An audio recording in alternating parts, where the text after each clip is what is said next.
안녕하십니까. 저는 CJ 프레시웨이에서 축산 영업을 담당하고 있는 임진영이라고 합니다. 사실 발표 제의를 받고서 제가 트렌드를 대표할 수 있는 사람인지에 대해서 좀 생각을 해봤는데 그러지 않은 것 같아서 많이 고민을 했고요. 그래도 조금이라도 도움이 될 수 있으면 좋겠다 생각이 들어서 저희 회사 내부에 있는 축산 쪽 업무를 하시는 다양한 분들과 인터뷰를 통해서 객관성을 좀 확보해 보려고 노력을 했으니까 경청해 주시면 감사하겠습니다. 오늘 발표 순서는 다음과 같습니다. 축산물 환경 변화 및 주요 트렌드, 경로별 축산물 소비 트렌드에 대해서 말씀드리고 그 경로별 대응 방향에 대해 말씀드린 후에 시사점과 정리를 하고 마무리하도록 하겠습니다. 먼저 축산물 환경 변화 및 주요 트렌드입니다. 환경 구조적인 변화에 대해서 말씀을 드릴 건데 앞서 연구원분들께서 말씀해 주신 부분과 비슷합니다. 첫 번째로 말씀드릴 것은 질병 리스크입니다. ASF나 AI, FMD 그리고 신세계 나사벌레 등이 가축 질병이 반복적으로 발생을 하고 있습니다. 복수의 질병이 국가별로 중첩되게 발생 가능성이 높아지고 있고 국가, 지역 단위 그리고 이동 제한 및 수출 통제 빈도도 계속 증가하고 있습니다. 각 축정별로 이슈 발생 시에 대책이나 운영 매뉴얼화가 중요시 되고 있는 환경에 놓여져 있다고 보시면 될 것 같습니다. 두 번째로는 지정학적 리스크입니다. 지역 분쟁이나 무역 갈등, 보호무역 강화, 예를 들면 러시아 우크라이나 전쟁이나 수에즈 운하에서 상선이 공격당하면서 이용이 제한되고 아프리카 희망봉으로 유럽에서 출발한 배들이 돌아와야 되는 현실들이 이 지정학적 리스크로 볼 수 있고요. 이로 인해서 특정 국가의 수입이 제한되고 관세 통관의 리스크가 발생하고 물류 리스크가 상시화되고 있습니다. 이로 인해서 특정 국가의 의존도가 있으면 리스크가 올라가고 대체제를 강구해야 되는 그런 상황에 놓여 있다라고 볼 수 있습니다. 이러한 상황들이 불확실성을 증가시킵니다. 환율, 사료비, 물류비 변동성이 계속 확대하고 있고 글로벌 인플레이션이 장기화되고 생산, 가공, 유통 전 단계에서 비용이 상승하는 구조로 흘러가고 있습니다. 이슈 발생에 따른 수요 공급의 불균형이 발생하면 이제 가격도 변동성이 커지고 수급 안정성도 하락하는 모습을 계속 보이고 있습니다. 앞서 연구원께서 말씀하신 예시와 비슷한데 미국 우육의 생산량이 감소했습니다. 이로 인해서 미국에서 호주산 우육의 수입량을 증가를 시켰고 그로 인한 글로벌 가격 상승과 한국으로의 수급 안정성이 하락되는 모습을 볼 수 있었습니다. 이슈 발생을 하면 해당 품목이나 국가뿐 아니라 밸류체인 전체에 영향이 크게 작용을 하고 있고 이러한 이슈들은 이제 단발적인 이벤트가 아니라 상시 관리해야 하는 리스크로 변화되고 있다라고 보시면 될 것 같습니다. 제가 질병 리스크와 지정학적 리스크 발생 예시들을 좀 정리해 보았는데요.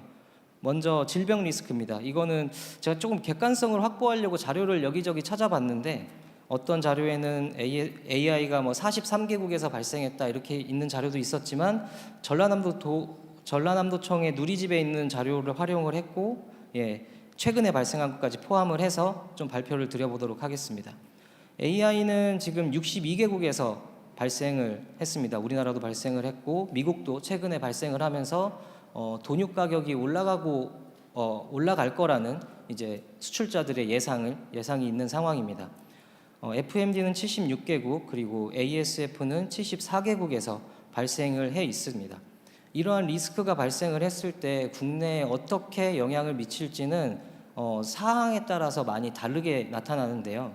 독일의 ASF나 FMD가 발생했을 때는 국내 독일산 돈육의 가격이 많이 상승하는 모습을 보였고 가장 최근에 발생한 스페인 ASF가 발생했을 때는 스페인산의 가격이 오히려 하락하는 영향이 좀 있었습니다. 그 영향은 독일은 지역화가 조금 스페인은 확실히 지역화가 돼 있기 때문에 스페인이 수출할 수 있는 국가가 한국밖에 남지 않았습니다.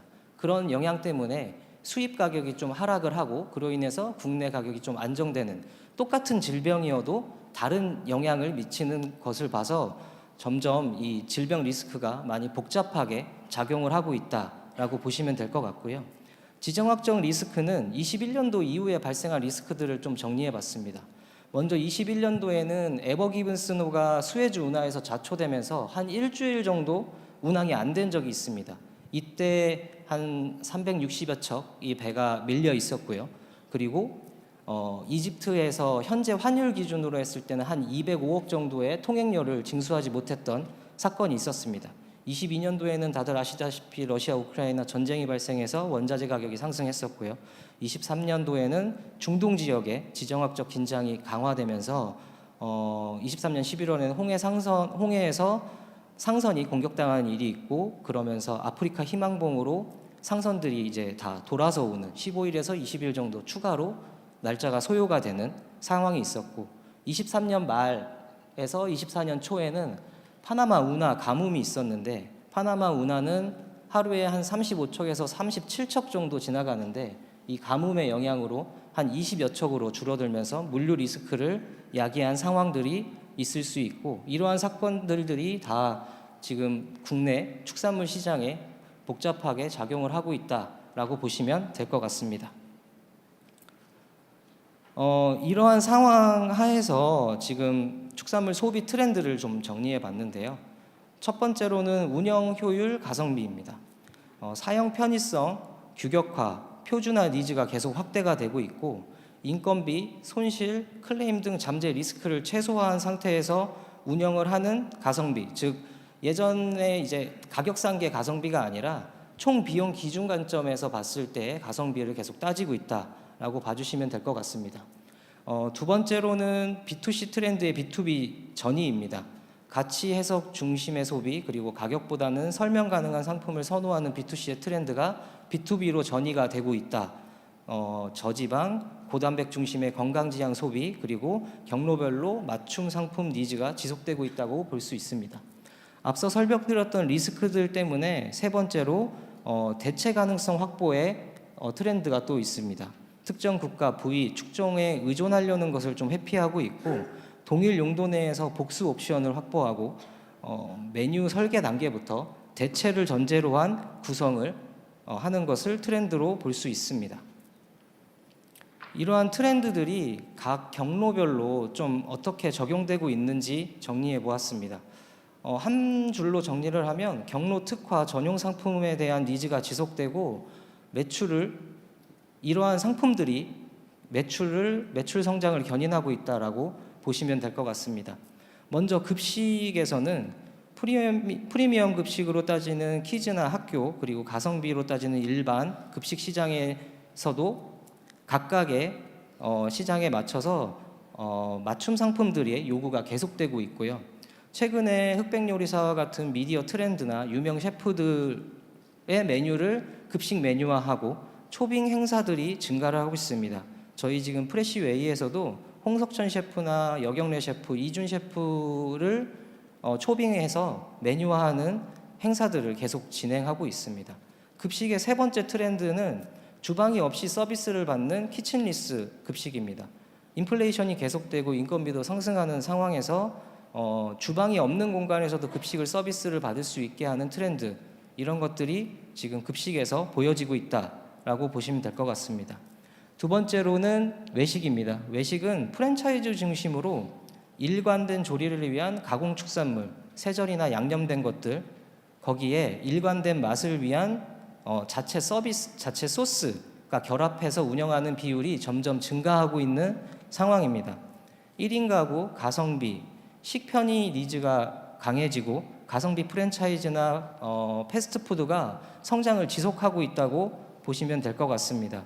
제가 프랜차이즈의 선진국 사례들도 좀 찾아봤는데 미국의 타코 프랜차이즈 중에 칠리스라고 있습니다. 1970년대부터 시작해서 1990년대에는 미국 전역으로 확대한 곳인데, 이게 2008년도 글로벌 금융위기와 2010년대에 온라인이 발달하면서 업장 운영이 너무 복잡해지고 타코가 메뉴가 너무 많다 보니까 너무 복잡해지다 보니까 수익성이 계속 악화하고 있는 상황이었는데, 메뉴를 축소하고 그리고 반조리 제품들을 계속 도입하면서 턴어라운드를 했고 2024년도 매출 기준으로는 한 5조 정도 달성해 있고 이게 이제 미국 업계의 평균 성장률이 5%였다고 하면 한 5배 정도에 달하는 속도였다라는 그런 자료도 있더라고요. 다음 세 번째로는 원료 가공장 경로입니다. 원료 가공장은 질병, 정책, 그리고 원산지 리스크에 대비해서 대체재를 확보하려는 노력을 계속하고 있고 기존 사용 부위를 대체할 수 있는 가성비 부위들을 계속 검토를 진행하고 있습니다. 마지막으로 온라인 경로는 플랫폼 선택지가 좀 다변화됐다고 볼 수 있습니다. 기존의 축산 전문몰들, 축산 전문점 위주의 고객들이 스펙 민감도가 높게 가던 이런 온라인 전문몰들이 있었다면 최근에는 추가로 종합 식재몰이 나타나고 있습니다. 일반 외식 위주의 고객들이고 스펙 민감도가 적고 냉동이나 세전육들을 보통 배송을 받는데 기타 다른 식재들과 함께 통합 배송을 받으면서 빠르게 성장하고 있는 트렌드가 있습니다. 식봄이라는 식자재 몰에서는 23년도 매출이 한 500억 수준에 달했었는데 25년도 마감할 때는 한 4배 정도 성장한 걸 봐서는 이러한 식재몰들이 트렌드로 자리 잡았다라고 볼 수 있습니다. 다음으로는 이제 경로별 대응 방향성에 대해서 한번 정리를 해보았는데요. 급식은 사용처별 소비 기준 관리가 좀 필요할 것 같습니다. 사용처에 맞춰서 축산 상품을 개발하고 제안을 통해 고객 만족을 증대를 해야 될 걸로 보여지고요. 일반 급식에서는 일상 급식에서 특별함과 높아진 비용 부담을 줄일 수 있는 상품의 니즈가 계속되고 있다. 유명 셰프를 연계한 축산 상품들의 니즈를 어떻게 상품화시켜서 발현을 할 건가를 고민함과 동시에 가성비 있는 원료를 통해서 다양한 양념육으로 급식 업장의 효율을 좀 올려줘야 될 걸로 보고 있고요. 키친리스, 그러니까 주방이 없이 급식이 제공됐음에도 주방이 있는 것과 같은 맛을 구현할 수 있게 상품 경쟁력을 계속 강화해 나가야 될 걸로 보여지고 있습니다.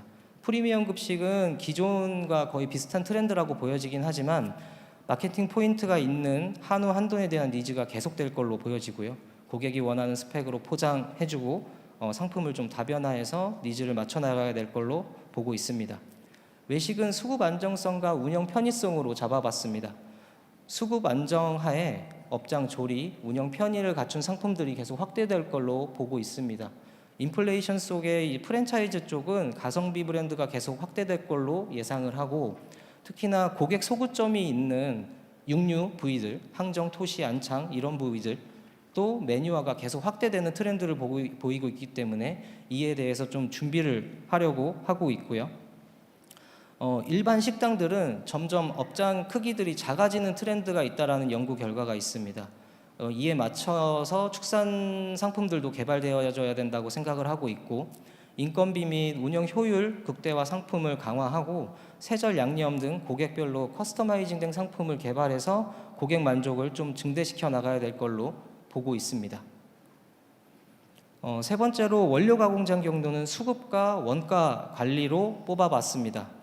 이를 통한 상품 개발을 통해 고객을 만족시켜야 될 걸로 보고 있고요. 앞서 말씀드린 질병 정책, 원산지 리스크에 대처하기 위한 대체재 확보를 지속하고요. 그리고 안전재고 운영을 계속 좀 강화를 해야 될 걸로 보여지고 있습니다. 또한 원가 구조 개선과 관리를 위해서 가공 공정 최적화된 원료를 제공하고 가공장의 운영 효율성을 증대시켜주는 상품들 개발하고 경제성 원료에 대해서도 지속 제한을 해야 될 걸로 보고 있고요. 마지막으로 온라인 경로입니다. 온라인 경로는 편의성과 통합 배송으로 좀 잡아봤는데요. 플랫폼 기반의 물류, 주문 편의성 중심의 소비를 좀 대응을 해야 된다. 축산 전문몰은 이미 국내 최고 수준의 축산 품목 라인업들이 다 되어져 있고 이를 기반으로 해서 세절 라인업까지 계속 구축하려고 하는 것을 볼 수 있습니다. 이에 추가로 축산 이해 상품도 외연을 확대해서 고객에게 통합 배송이 갈 수 있게끔 준비를 하는 트렌드가 있을 걸로 보여지고요. 종합 식재몰 역시 마찬가지로 보여집니다. 축산을 포함한 넓은 식자재 풀을 활용해서 톡박 배송을 강화하고 스펙 민감도가 낮은 상품 위주로 상품 개발을 지속을 하되 축산 전문물 일정 수준이 올랐을 때 축산 전문물과 같은 전문성을 갖추기 위한 고급 상품 개발도 있을 것으로 보여지고 있습니다. 지금까지 말씀드렸던 부분을 좀 정리를 해보자면 축산물 소비 기준이 변화를 하고 있고 가격 중심에서 경로 특화된 상품의 안정적인 운영 관리 중심으로 바뀐다. 그리고 트렌드에 대한 빠른 대응이 필요할 걸로 보여집니다. 고객의 니즈, 사회의 트렌드를 반영해서 이러한 트렌드를 반영한 상품화 속도가 결국 축산 경쟁력으로 나타날 것으로 보여지고요. 질병 지정학 그리고 기후 리스크의 상시 변수를 전제로 해서 축산 수급 및 유통 전략을 확립이 필요할 것이라고 보고 있습니다. 또한 장기적으로는 노령화되는 인구에 대한 니즈와 트렌드에 충족할 수 있는 상품화에 대한 준비가 필요할 걸로 보여지고요. 이것이 고급육 시장이 더욱더 강화되는 쪽으로 갈지 아니면 좀 더 부드러운 연육 시장이 강화되는 쪽으로 갈지는 조금 더 지켜봐야 되겠지만 이러한 트렌드를 계속 지켜보면서 상품화에 노력을 지속하려고 하고 있습니다. 네, 이상으로 발표를 마치겠습니다. 경청해 주셔서 감사합니다.